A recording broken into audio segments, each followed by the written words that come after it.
Pertanyaan pertama dari Medan, apa yang membuat faktor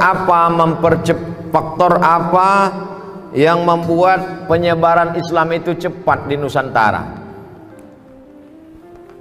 Tradisi orang Melayu kalau membuka hutan, mau bertanam padi, mau bercocok tanam, itu hutan itu disemah dulu.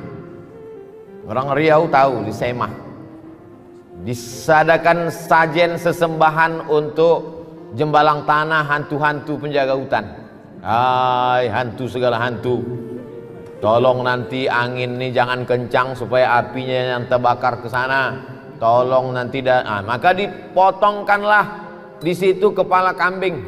Dipotong kambing lalu digali tanah, dimasukkanlah kepala kambing.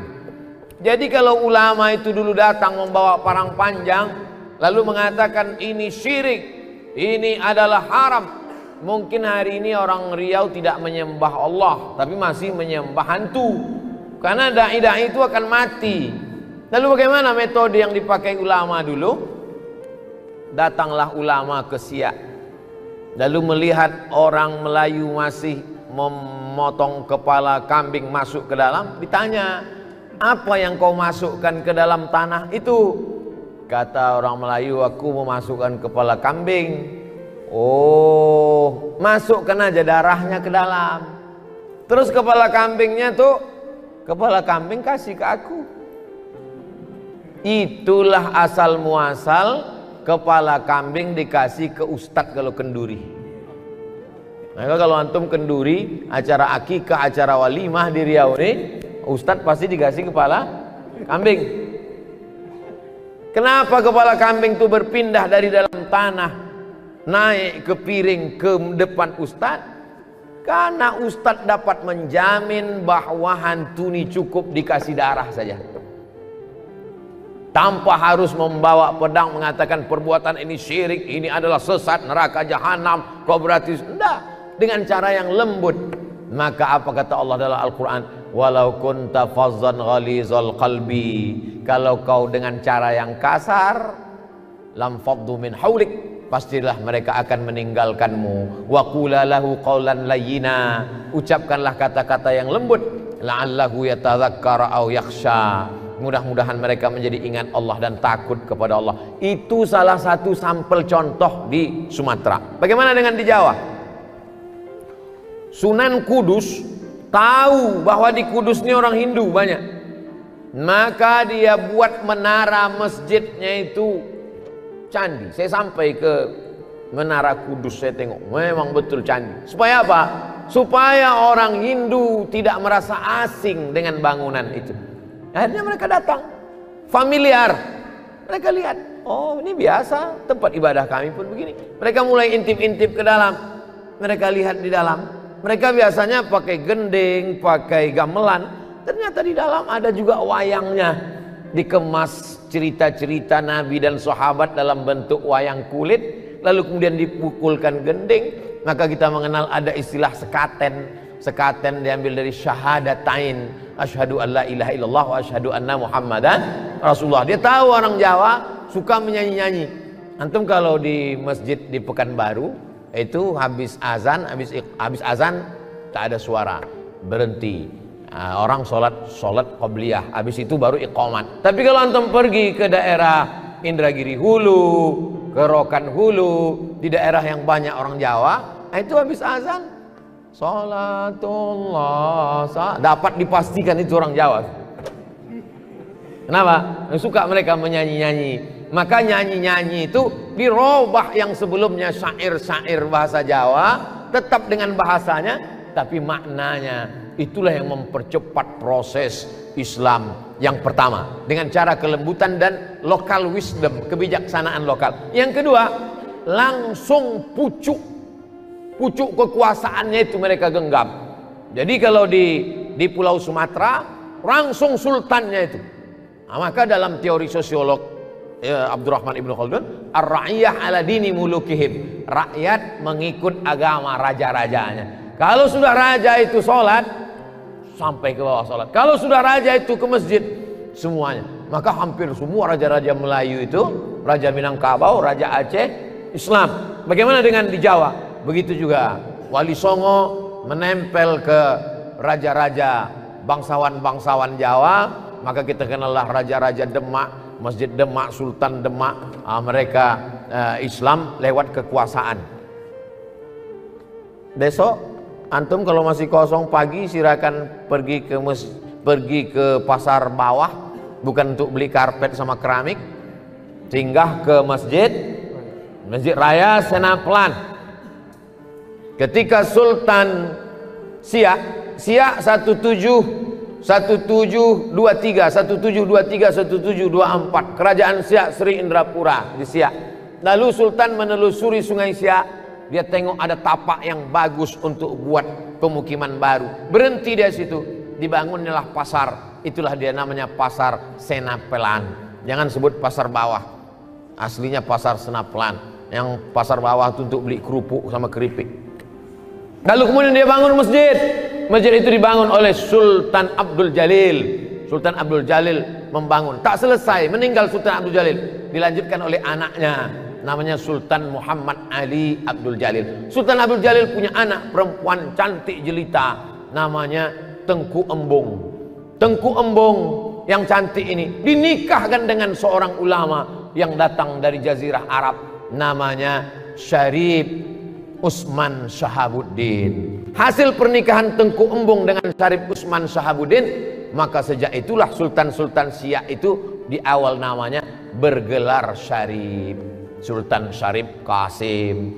3. Jalan Sultan Syarif Qasim, Universitas Islam Sultan Syarif Qasim, dan airport Sultan Syarif Qasim. Dulu antum kalau datang ke Riau, ladies and gentlemen, kita akan turun ke airport Simpang 3. Dirobahlah pada masa Presiden Abdurrahman Wahid, Kiai Haji Abdurrahman Wahid berikan kata sambutan. Ini sudah tepat namanya airport Sultan Syarif Qasim. Masuk airport Simpang 3 kayak tempat becak gitu.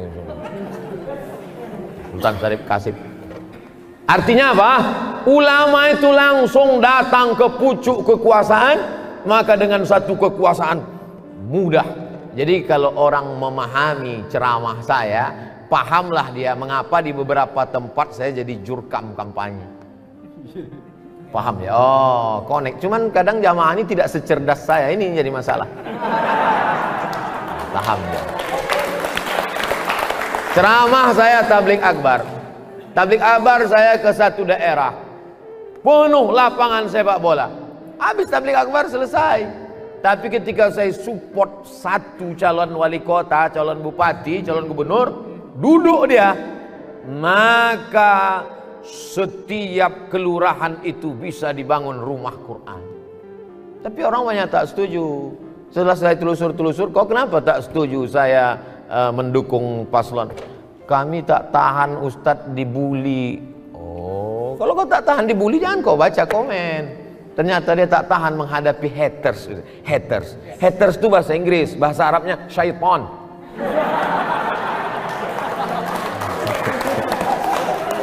Nah, jadi dakwah saya, ceramah saya di mana-mana itu 3. Perbaikan pendidikan, masukkan anak ke pondok pesantren, tahfiz Quran, yang punya tanah wakafkan tanah. Kedua, perbaikan ekonomi, gerakan belanja ke warung tetangga. Yang ketiga, perbaikan politik. Maka saya berharap adik-adik HMI kalian masuk ke politik. Ustaz Somad kenapa nggak masuk politik? Saya memang dipesankan datuk saya dulu, cucuku 40, yang ini mesti menjadi ulama sampai mati. Nah, jadi itu memang udah janji. Jadi saya ini bukan artis yang gagal casting lalu jadi ustadz. Nah, bukan. Saya memang dari kecil memang sudah disetting jadi ustadz. Nah, itu. Ini pernyataan ini saya ulang-ulang supaya calon-calon ini tidak terlalu khawatir dengan saya sehingga memusuhi saya. Takut banyak calon gubernur takut, calon presiden takut. Kalian tak perlu takut. Aku tak akan mencalonkan diri. Tapi calonku bisa jadi maju dari HMI kan? Nah, sudah. Itu dari Medan. Faktor mempercepat 2, ulamanya santun dan lembut melalui budaya. Yang kedua adalah dengan kekuasaan. Yang kedua, dari Aceh Langsa, bagaimana mempercepat perubahan ini Pak Ustadz? Personal ini mesti dengan kaderisasi yang luar biasa. Alhamdulillah masih ada adinda kita yang setia mengkader, dimanapun diundang beliau mau datang. Nah, maka kalau selama ini pengkaderannya biasa, buat pengkaderan yang luar biasa. Jadi kalau selama ini kader-kader ini diingatkan jam 1 malam, biasanya kader malam, mari kita ingat kita akan mati, mari robah, galikan liang lahat, kuburkan dia. Digulung dia pakai kain kapan itu, masukkan ke dalam. Luar biasa, dididik dia militan, biar dia melihat hidup ini macam sebelah sayap nyamuk, sehingga hidup ini dilihatnya tidak la taj'alid dunya akbar hammina wala mablagha ilmina. Jangan kau jadikan dunia ini sebagai obsesi tertinggi kami dan menjadi harga terhadap ilmu dan idealisme kami. Kehidupan yang sesungguhnya bukan di Kairo. Kehidupan kami yang sesungguhnya bukan waktu jadi mahasiswa di Kairo. Waktu di Kairo bukan main lagi idealisme luar biasa. Yang sesungguhnya the real kehidupan yang nyata adalah ketika pulang ke bumi lancang kuning, ketika pulang ke negara kesatuan Republik Indonesia. Nah, jadi adik-adik kita ini memang betul-betul dididik. Dulu saya mengusulkan supaya kampus-kampus universitas jangan lagi kalian buat KKN 2 bulan. Kalau mau buat KKN itu setahun, kirim ke suku Talang Mama di pedalaman sana. Setahun. Sehingga kalau dia fakultas pertanian, betul-betul dia bertani di dalam setahun. Nampak betul semangka itu sebesar apa bisa kau tanam. Kalau dia jurusan peternakan, betul-betul beternak dia di suku pedalaman sana. Memang betul-betul selama kau beternak setahun, berapa kali kambing itu berhasil, berapa kali sapi. Kalau dia jurusan perikanan, betul-betul dia bisa membuat karamba ikan di dalam. Kalau dia jurusan teknik, bisa tak dia menaikkan air sungai ini ke atas supaya orang-orang tua tidak lagi turun ke bawah untuk berwudu di tengah malam. Nah, jangan lagi KKN 2 bulan, pergi tinggal rumah kepala desa, sore main poli, pulang bebini. Apalah kerja kalian? Jadi buatlah pengkaderan yang luar biasa. Nah, itu udah bolak-balik saya sampaikan. Tapi rektor-rektor takut melaksanakan ide saya ini. Jangankan untuk melaksanakan ide saya, ngundang saya aja takut. Maka saya heran, kok berani HMI ini?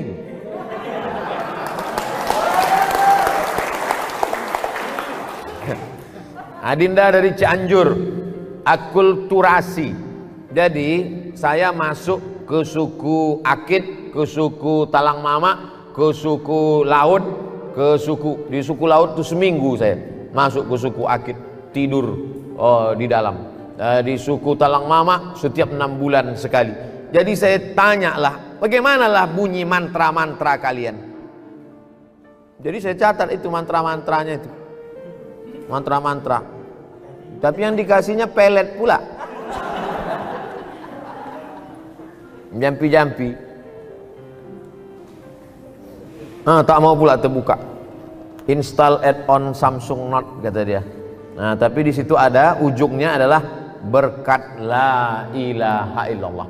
Jadi yang antum maksud tadi terjadi di Pulau Jawa, terjadi di Pulau Kalimantan, terjadi di Pulau Sumatera, proses islamisasi yang belum selesai.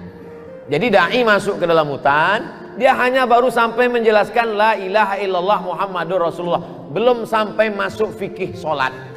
Akhirnya mereka di ujung-ujung mantranya itu berkat la ilaha illallah Muhammadur Rasulullah. Sirat akad nikahnya pun Islam, tapi mereka tak sholat. Nah, jadi kalau ada kawan-kawan antum anak HMI yang tahu syahadat tapi tak sholat, itu termasuklah yang dai yang belum selesai tadi. Nah, dia downloadnya belum sampai finish, baru 15%, kemudian paket habis. Nah, itu dia. Nah, jadi itu yang antum sebut tadi. Terus itu tanggung jawab siapa? Jangan kita salahkan ulama dulu. Itu adalah tanggung jawab kita bersama untuk menyempurnakan download mereka ini. Maka saya berharap ke depan program-program kami ini juga bersinergi dengan HMI insyaallah. Masuk kita ke dalam. Karena ini tak bisa sekedar kirim nanti, tapi jangan semua, beberapa tokoh-tokoh leadernya supaya bersinergi ke dalam. Lalu kemudian tentang masalah kita dengan Belanda dikatakan kalah. Ada dua lukisan penangkapan Pangeran Diponegoro. Satu yang dibuat oleh Belanda, dibuat di situ Pangeran Diponegoro dalam keadaan ketakutan, pucat pasi. Lalu kemudian seorang pelukis Indonesia, Raden Saleh, dia lihat, ini nggak benar. Maka dia buat lukisan versi dia. Nampak Pangeran Diponegoro dengan gagah berani, walaupun berhadapan dengan musuh. Dan itu yang benar. Sejarah akan ditulis oleh pemenang. Anehnya, Indonesia melawan kita, kita yang menang. Dan sejarah kita ditulis mengikut cerita Belanda. Siapa yang memperbaiki ini? Sejarawan-sejarawan dari HMI. Kalian harus luruskan. Lukisannya aja perlu diluruskan, apalagi sejarahnya. Kita tidak pernah kalah, kita menang. Bambu runcing bekal kita.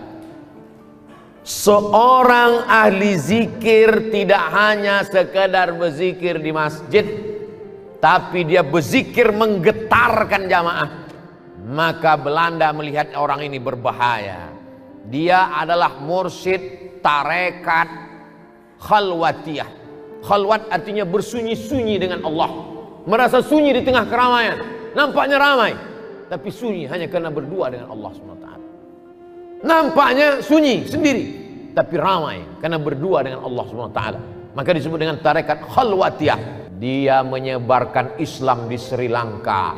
Masuk Islamlah orang Sri Lanka. Akhirnya orang Inggris di Sri Lanka pun pusing melihat dia. Ini orang berbahaya di Ceylon, campakkan lagi. Belanda melihat dia berbahaya, buang. Ceylon melihat dia berbahaya, buang. Akhirnya dicampakkanlah dia ke Cape Town, Afrika Selatan. Di Cape Town apakah dia stres, depresi? Tidak. Di Cape Town dia membangun kampung Melayu, kampung Islam. Dan kemudian Presiden Nelson Mandela memberikan penghargaan sebagai pahlawan Afrika Selatan. Jadi orang Indonesia tidak pernah kalah. Dia hanya kalah di mata sejarawan yang menulis menurut versi mereka. Dari senjatanya, dari kekuatannya. Apa kekuatan Syekh Yusuf itu?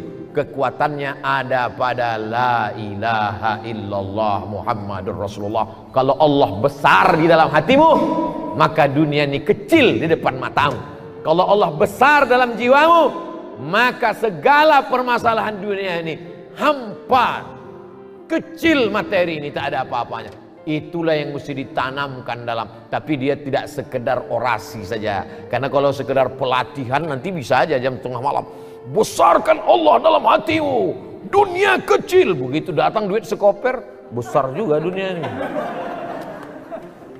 Menguji emas dengan api. Emas kalau kita mau tahu dia emas murni atau emas campuran, bakar dengan api. Ketika dibakar dengan api, memisah nanti mana emas mana perak. Menguji emas dengan api, menguji orang dengan uang. Menguji orang dengan uang dan materi.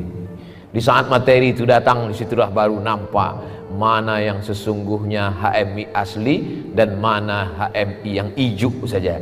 Ijuk dengan rambut susah dibedakan bagi yang tak tahu mana rambut, mana ijuk, mana lalang, mana rumput asli. Karena sekarang memang semuanya penuh dengan kepalsuan. Saya kemarin diundang ke hotel acara pernikahan. Bunga-bunganya palsu. Semua bunga plastik. Semua bunganya plastik. Permintaan maafnya pun palsu. Yang minta maaf mempelai laki-laki kepada emak sama ayahnya. Tapi yang ngomong orang lain. Oh ayah, dari kecil kau menyekolahkan. Oh antum tengok itu. Semuanya penuh dengan kepalsuan dan sandiwara. Tapi HMI tidak demikian. Ini dia kasih asli. Buahnya asli. Dia tak mau yang plastik.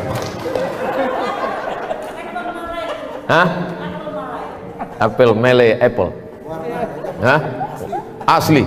Oleh sebab itu antum jangan terpukau dengan kepalsuan ini. Wallahu a'lam bishawab.